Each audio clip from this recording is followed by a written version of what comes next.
Boa noite, turma! Sejam todos muito bem-vindos a mais uma aula Premium simulado comentado do Preparatório Radiologia em Casa. Nós daremos início, então, ao nosso simulado comentado de hoje, preparado com muito carinho, um simulado especial aí para quem vai fazer a prova do concurso público da Polícia Militar de Minas Gerais, voltado, para a área específica de radiologia. A banca que promove a prova da Polícia Militar de Minas Gerais é o CRS, Centro de Recrutamento e Seleção da Polícia Militar de Minas Gerais. Nós daremos início à correção desse simulado comentado de hoje. Se alguém precisar falar alguma coisa, tirar alguma dúvida, fiquem à vontade, tá? Para perguntar, podem abrir o microfone para fazer pergunta, podem enviar no chat que eu vou acompanhando por outro dispositivo aqui o chat com vocês, ok? Nós daremos início então ao comentário do nosso gabarito de hoje com a questão de número 1. Assinale a alternativa que completa a assertiva corretamente. A quilovoltagem é responsável pela, aí nós temos uma lacuna, ou capacidade de, temos outra lacuna, do feixe de raios-x, por isso é aplicado conforme a, temos a terceira lacuna, da área a ser radiografada. Alternativa A, qualidade, penetração e espessura. Alternativa B, quantidade, penetração e espessura. Alternativa C, qualidade, tensão e densidade. E alternativa D, qualidade, penetração e densidade. Vi que deu divergência nas respostas de vocês, então vamos fazer um rápido resumo. Turma, a quilovoltagem, o kV, ele é responsável pela intensidade, pela quantidade de radiação emitida, ou ele é responsável pelo poder de penetração do feixe de raios-x? Respondam aí para mim. Poder de penetração. Muito bem. A quilovoltagem, kV, é responsável pelo poder de penetração, ou seja, a qualidade do feixe de raios-x, e não a quantidade. A quantidade, quem é responsável é o MAS. Inclusive, hoje eu coloquei uma questão desse assunto lá no nosso Instagram, e eu vejo que muita gente ainda tem essa dificuldade aí com relação a KV e MAS, tá? Então, fico feliz que vocês tenham isso de forma mais esclarecida. O gabarito da nossa questão de número 1 é a letra A. A quilovoltagem é responsável pela qualidade ou capacidade de penetração do feixe de raios-x, por isso é aplicada conforme a espessura da área a ser radiografada. Tanto que a fórmula de cálculo do KV é espessura vezes 2 mais a constante, ok, turma? E, mais uma vez, lembrando vocês que quando eu falo em intensidade, eu não estou falando de poder de penetração. Intensidade do feixe de radiação está relacionado à quantidade de raios-x emitidos, tá? Questão de número 1, gabarito letra A. Questão de número 2. A radiação secundária são raios aleatórios que atingem o filme no momento da realização do exame. O dispositivo utilizado para absorver a maior parte dessa radiação secundária chama-se, alternativa A, colimador, alternativa B, estativa, alternativa C, cone e alternativa D, gradiente difusora. Essa eu vi que vocês foram unânimes na resposta e estão de parabéns. Questão de número 2, gabarito letra D. A gradiente difusora, ela é utilizada, ela tem a finalidade de absorver a radiação secundária, que não oferece qualidade diagnóstica, ela não vai agregar em nada para a imagem radiográfica, pelo contrário, ela pode causar prejuízo, perda de resolução para essa imagem. Portanto, questão número 2, gabarito letra D. Questão de número 3. Sobre os fatores primários de qualidade, relacione a segunda coluna de acordo com a primeira. Na coluna 1 eu tenho densidade, contraste, detalhe e distorção. Na coluna 2 eu tenho, primeiro, é a representação equivocada do tamanho do objeto ou da sua forma quando projetada no meio de registro radiográfico. Depois eu tenho, é o grau de enegrecimento da imagem processada. Depois, é a nitidez das estruturas na imagem. E, por fim, é a diferença de densidade nas áreas adjacentes da imagem radiográfica. Turma, o enunciado ainda me pede a sequência correta de cima para baixo. Vamos lá, pessoal, como que a gente desenvolve uma questão dessa na hora da prova? Começando pelo que a gente julga mais fácil, que eu tenho maior assimilação. Por exemplo, o grau de enegrecimento da imagem, eu tenho claro para mim que é a densidade radiográfica. Então, minha segunda afirmativa aqui, eu já sei que é o número 1. Eu já olho aqui nas alternativas e posso, de cara, eliminar a letra A e eliminar a letra C. Outra que eu tenho clara para mim é a diferença de densidade nas áreas adjacentes. Isso eu sei que é o contraste. Então, eu sei que a última linha será o 2. Olha que bacana.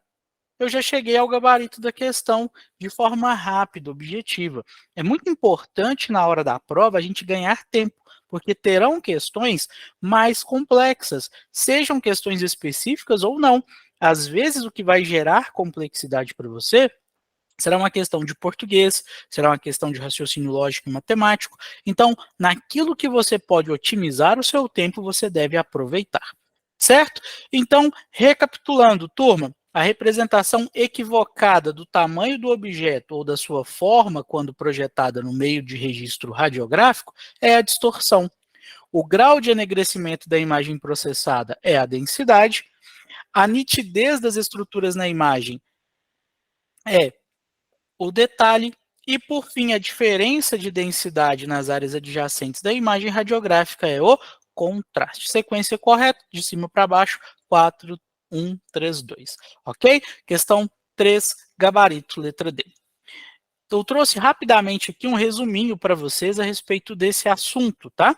A densidade radiográfica ou densidade óptica pode ser definida como o grau de enegrecimento da imagem radiográfica. O detalhe pode ser definido como nitidez das estruturas visualizadas na imagem radiográfica.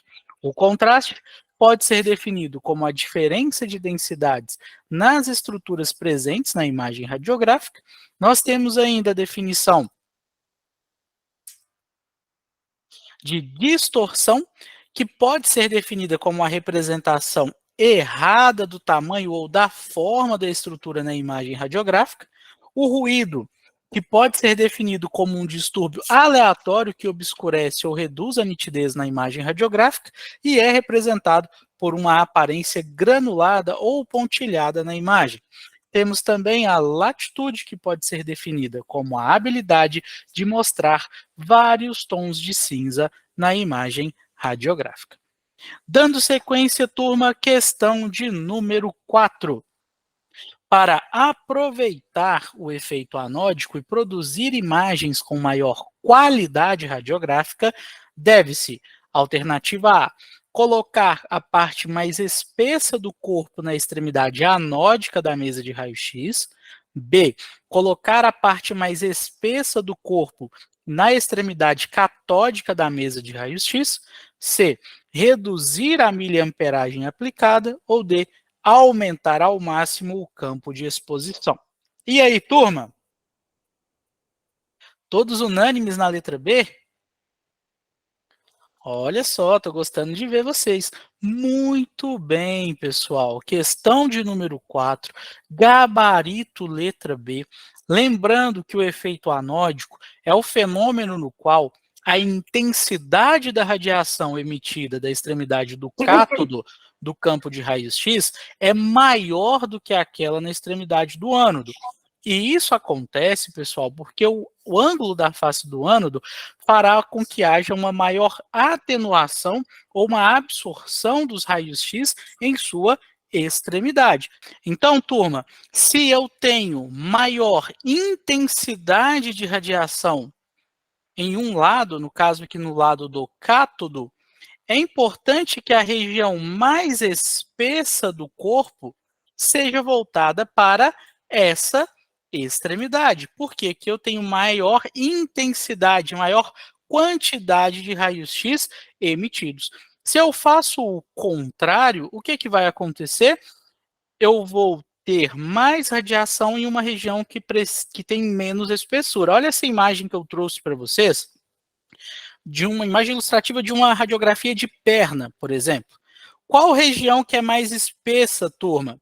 A região aqui próxima ao calcâneo, que tem essa espessura, ou a região aqui próxima ao joelho, que tem essa espessura? Qual dessas duas regiões tem maior espessura? A região do joelho, próximo ao joelho, região proximal. Muito bem. Então, turma, vocês entendem que se eu tenho uma maior intensidade do feixe de radiação aqui, a imagem que eu vou obter aqui embaixo será mais homogênea. Afinal, aqui eu tenho mais densidade e tenho mais intensidade do feixe de radiação. Aqui eu tenho menos intensidade, mas eu tenho menos estrutura, menos espessura a ser radiografada. Se eu inverto isso e deixo a região menos espessa, onde eu tenho mais intensidade, eu vou ter uma imagem mais enegrecida de um lado e uma imagem menos enegrecida de outro. E isso vai acabar comprometendo a qualidade do meu exame. Ficou claro para todo mundo, pessoal? Dá um ok aí no chat para mim, por favor. Quem tiver gostado da ilustração, pode tirar foto, pode fazer print, pode postar lá nos stories do Instagram e marcar o @preparatório radiologia EAD, tá bom? Dando sequência, turma, questão de número 5 sobre RDC. Em conformidade com a RDC 611/2022, assinale a alternativa incorreta. Na hora da prova, não tenham vergonha. Venham no enunciado e demarquem bem a palavra incorreta, para vocês não caírem em questões fáceis, tá? Alternativa A, o dosímetro deve ser utilizado estritamente como estabelecido nas instruções de uso do laboratório de monitoração individual e no programa de proteção radiológica. B, o dosímetro deve ser trocado mensalmente. C, cada dosímetro será utilizado por um único usuário exclusivamente no serviço de saúde ou setor para o qual foi adquirido.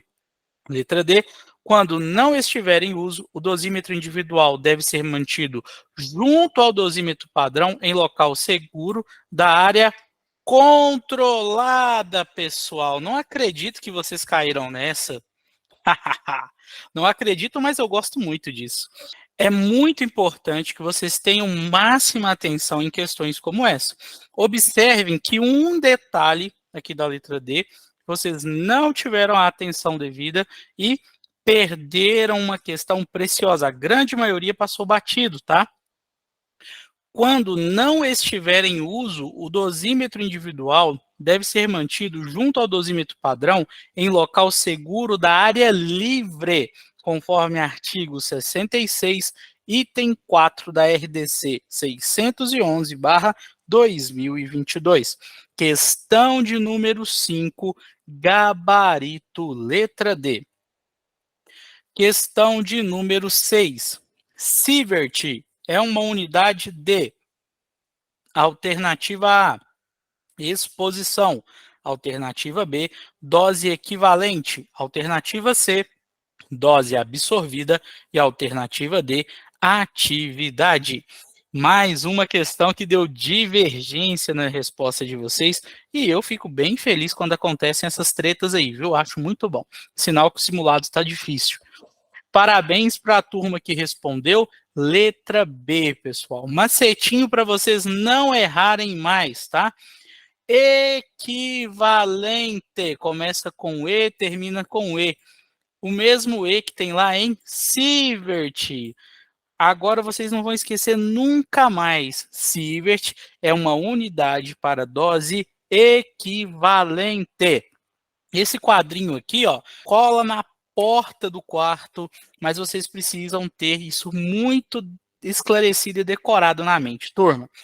Grandeza, atividade. Tem a unidade antiga, que também pode ser chamada de unidade especial, que é o Curie. E a unidade do sistema internacional, que é o Becquerel.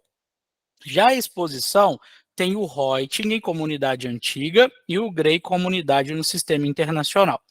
Dose de radiação, nós temos como unidade antiga o REM e unidade no sistema internacional o Sievert.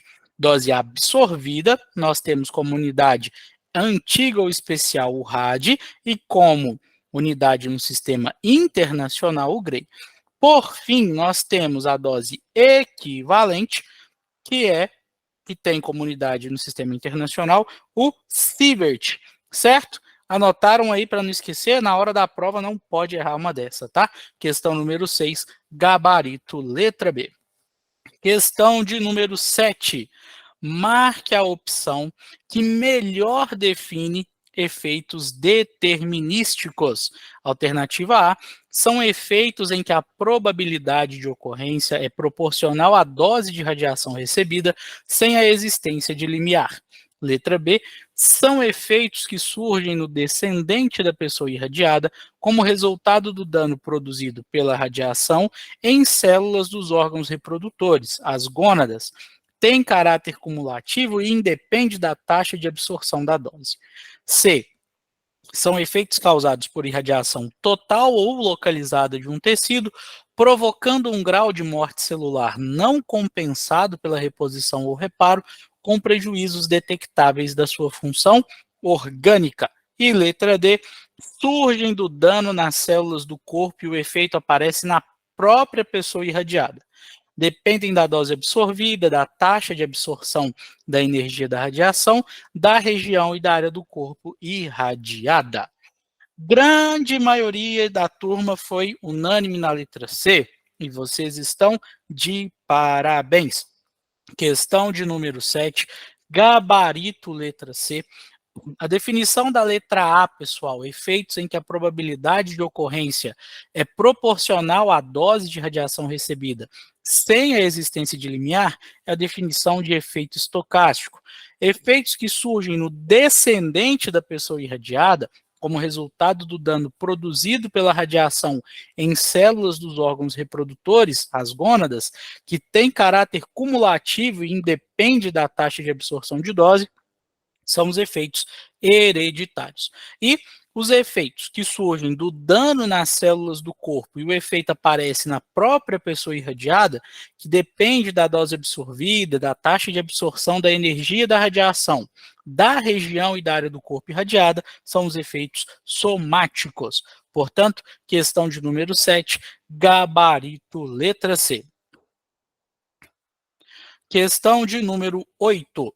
O enema opaco com duplo contraste é geralmente solicitado para diagnosticar pólipos retais. Por exemplo, nesse exame, o contraste das imagens é feito com alternativa A, soro fisiológico e o ar, alternativa B, contraste iodado e o ar, alternativa C, contraste iodado e contraste baritado, alternativa D, contraste baritado e o ar. Essa vocês foram unânimes, estão de parabéns. Questão de número 8, gabarito, letra D. O exame, o enema opaco com duplo contraste, geralmente ele é realizado com bário e ar como contrastes. O bário, contraste positivo, sulfato de bário, né? E o ar, contraste negativo. Vale ressaltar que quando há qualquer risco de extravasamento do meio de contraste, seja por perfuração, fístula, úlcera, qualquer que seja essa possibilidade, não é recomendado o uso do contraste de sulfato de bário. Aí, nesse caso, utiliza-se o contraste iodado não iônico em substituição ao sulfato de bário. Ok? Questão 8, gabarito, letra D. Questão de número 9. Em relação aos efeitos radioinduzidos, é correto afirmar que, alternativa A, em função da dose e forma de resposta, os efeitos são classificados como estocásticos e determinísticos. Alternativa B, em termos do tempo de manifestação, são classificados como longos e curtos. C, em termos da deposição na matéria, são classificados como genéticos e orgânicos. E D, em função do nível de dano, são classificados em danosos e não danosos. Todos vocês foram unânimes no gabarito letra A e estão de parabéns.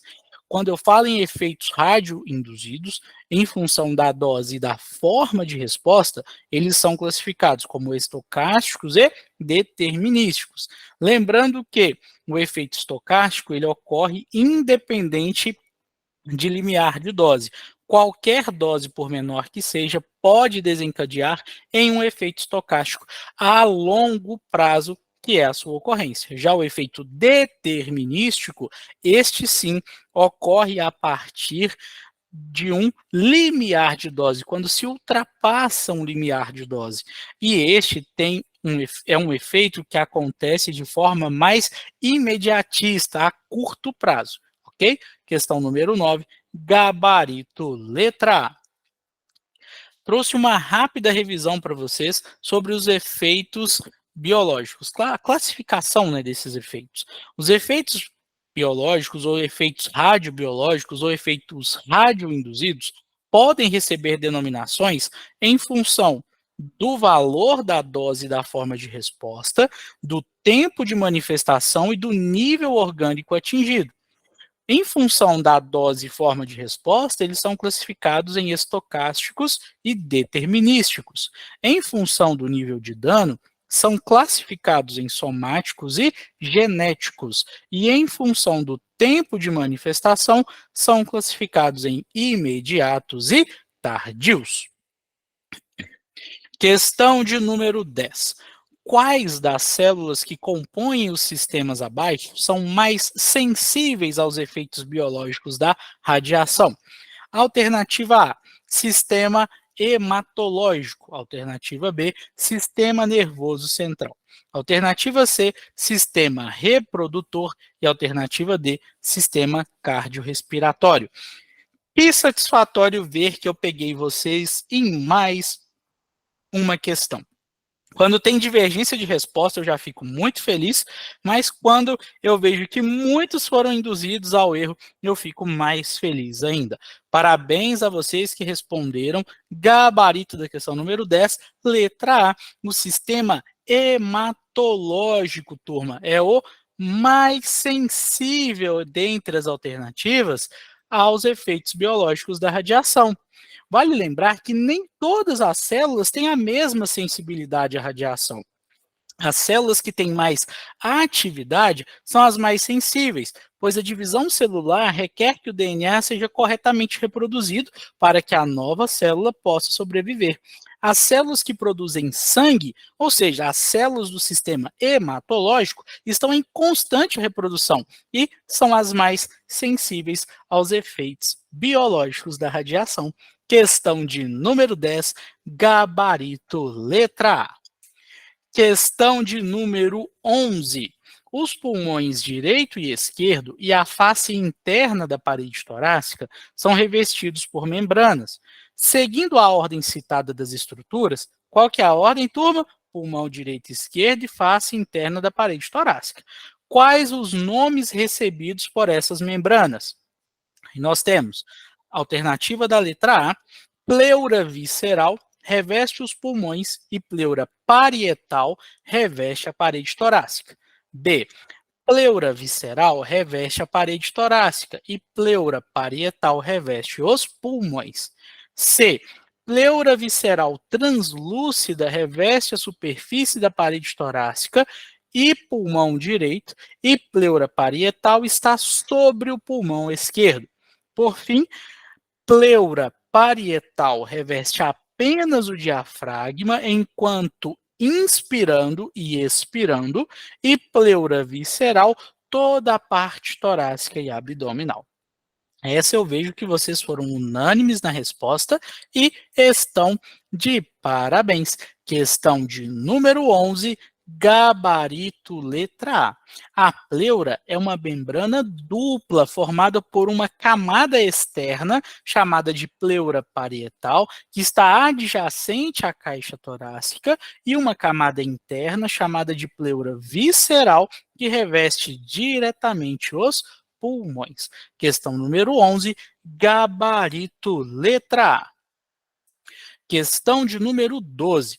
Assinale a alternativa que não apresenta uma classificação funcional das articulações em relação ao movimento ou à falta de movimento. Alternativa A, anfiartrose. Alternativa B, diartrose. Alternativa C, sinartrose. E alternativa D, sutura. Mais uma vez, eu observo que vocês estão unânimes nas respostas e vocês estão de parabéns.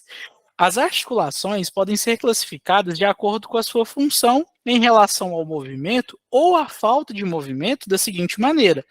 Sinartroses são articulações que não têm movimento. Anfiartroses são articulações que têm movimento limitado. E diartroses são articulações com movimentos livres, ok? Então, questão número 12, gabarito, letra D. Questão de número 13. Em um exame de abdômen e decúbito lateral, podemos afirmar que o raio central incide especificamente, alternativa A, na espinha ilíaca antero-superior, EIAS. Alternativa B, 5 centímetros abaixo do pubis. Alternativa C, 5 centímetros acima da crista ilíaca. E a alternativa D, 5 centímetros abaixo da crista ilíaca. Esse é o tipo de questão, né, pessoal, que a gente tem que apalpar e imaginar o posicionamento para chegar no gabarito, bem tranquilamente, né? Nós estamos falando aqui de um exame radiográfico de abdômen em decúbito lateral. A nossa principal referência vai ser a crista ilíaca. E se nós observarmos, está bem nítida aqui a resposta, né? Eu não posso colocar o raio central na EIAS, por exemplo, porque eu teria uma imagem mais pélvica do que abdominal. Eu não vou colocar também o raio central abaixo nem do pubis e nem da crista ilíaca. Então, de forma bem tranquila, questão de número 13, nós chegamos ao gabarito na letra C. Conforme, inclusive, literatura Bontrager, 7ª edição, aqui em questão, raio central horizontal, direcionado ao centro do receptor de imagem, cerca de 5 centímetros, 2 polegadas, acima do nível da crista ilíaca. Questão número 13, gabarito, letra C. Questão 14. Sobre as incidências radiológicas de ossos da face e crânio, a incidência submentovértice refere-se ao alternativa A, método de Hertz, alternativa B, método de Caldwell, alternativa C, método de Waters e alternativa D, método de Towne. Questão tranquila também, né, pessoal? O método de Hertz é extremamente famoso nas provas de concursos públicos e processos seletivos. E é o gabarito da nossa questão. Lembrando que o termo submentovértice, a gente tem que fazer a análise da palavra para a gente poder conseguir assimilar facilmente, né? Sub, nós vamos entender como abaixo ou inferior. O raio entra inferior ao mento, saindo no vértice. Então, incidência submentovértice, ok? Questão de número 14, gabarito, letra A. Questão de número 15, um tipo de questão que eu adoro, essas questões de associar colunas, né? Associe as duas colunas relacionando as incidências à estrutura estudada. 1, incidência de Rosenberg, 2, método de Teufel, 3, método de Greshey e 4, método de Coyle. Aí nós temos na outra coluna cotovelo, ombro, acetábulo e joelho. A sequência correta dessa associação é: como que eu faço uma questão dessa na hora da prova? Turma, eu vou naquele que eu tenho maior segurança. Por exemplo, método de Teufel, eu sei que é para avaliação do acetábulo. Então, aqui no terceiro item, tem que ser número 2. Olha que legal, eu posso eliminar a letra A e letra C. Outro que eu tenho bem tranquilo, turma, é o método de Rosenberg, que eu sei que é para avaliação do joelho. Então, eu já sei que os dois números finais serão 2 e 1. Pronto, cheguei ao gabarito da questão. Por que eu faço assim? Para ganhar tempo, assertividade e poder dar mais atenção a uma questão mais complexa que certamente terá adiante. Então, ficou da forma correta, turma. Incidência de Rosenberg, joelho, método de Teufel, acetábulo, método de Gresham, ombro e método de Coyle, cotovelo. Questão número 15, gabarito, letra B. Questão de número 16. Para o posicionamento radiológico de seios da face pelo método de Walters modificado, aí você tem que marcar para você não pensar no método de Walters normal. A LOM deverá formar uma angulação D em relação ao receptor de imagem. A alternativa A, 15 graus, alternativa B, 30 graus, alternativa C, 37 graus e alternativa D, 55 graus. Eita, que eu acho tão bom quando eu monto uma questão que eu consigo induzir vocês ao erro e vocês caem, porque vocês caindo aqui, vocês não cairão na prova. Turma, método de Walters modificado. Gabarito da questão 16, letra D, pessoal, 55 graus. No método de Walters convencional, tradicional, seria de fato 37 graus. No método de Walters modificado, essa angulação em relação a LOM será de 55 graus para que a linha lábio-meatal esteja perpendicular ao receptor de imagem e paralela ao raio central. Questão 16, gabarito letra D, e nessa eu peguei muita gente. Questão 17. O mamógrafo possui bandeja de compressão que permite comprimir a mama, tornando o tecido uniforme.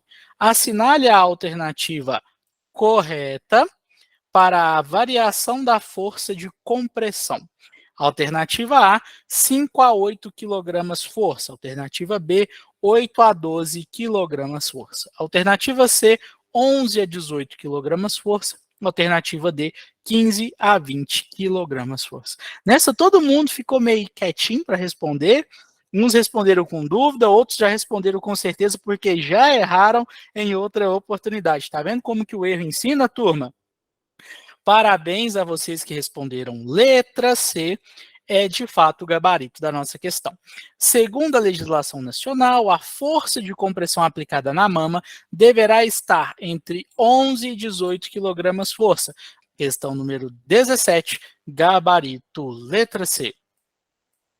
Questão 18, são penalidades aplicáveis pelo Código de Ética, atenção no enunciado, hein, turma?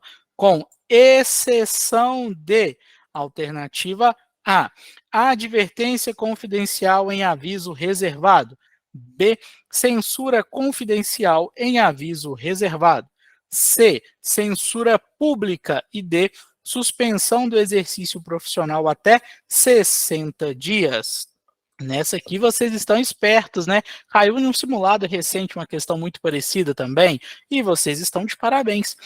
Conforme o artigo 33 do nosso Código de Ética, a suspensão do exercício profissional será de até 30 dias e não 60 dias. E essa é uma das penalidades aplicáveis. Nós temos advertência confidencial em aviso reservado, censura confidencial em aviso reservado, censura pública, cassação do exercício profissional e suspensão de até 30 dias. Essa não erra mais, né, Pedro? Muito bom.